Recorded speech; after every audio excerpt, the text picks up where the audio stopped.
ఒక్కోసారి జీవితాల్లో కొన్ని సంఘటనలు జరుగుతాయి. ఈ రోజు కడప సంఘటన చూసిన తర్వాత మీరందరూ కూడా మంచి చేస్తే శాశ్వతంగా అండగా ఉంటామని మరొకసారి నిరూపించారు. 2 రోజుల మహానాడు జాతర, నేను చాలా మహానాడులు చూశాను. కార్యకర్తలు కూడా ఒక రకంగా వచ్చేవారు, కానీ ఈసారి మాత్రం ప్రతి క్షణం అనుక్షణం చాలా శ్రద్ధగా కూర్చున్నారు. బ్రహ్మాండంగా జయప్రదం చేశారు. ఈ రోజు ఉదయం నేను చూస్తున్నా అన్ని దారులు కడప వైపే. కడప దిగ్బంధం అయిపోయింది. ఈ గ్రౌండ్ చూస్తే తెల్లవారుతోనే ఫుల్ అయిపోయింది.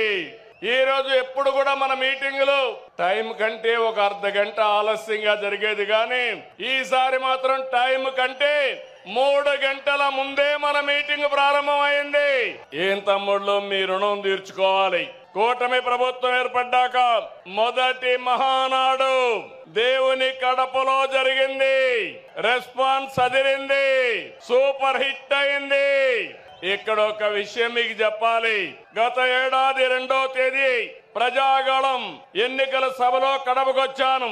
ఆ రోజు ఒక మాట చెప్పాను, కడప రాజకీయం మారుతోంది, కడప గడపలో మార్పు స్పష్టంగా కనిపిస్తుందని ఆ రోజు చెప్పాను.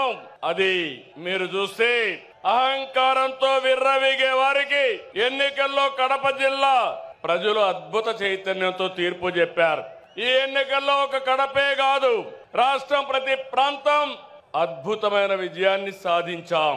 ఉమ్మడి కడపలో 10కి 7 గెలిచాం. తమ్ముళ్ళు, ఇప్పుడు నుంచి కష్టపడితే 2029లో 10కి 10 సిద్ధమా అని అడుగుతున్నా. మిమ్మల్ని సిద్ధమా తమ్ముళ్ళు అడుగుతున్నా. ఆడబిడ్డలు సిద్ధమా?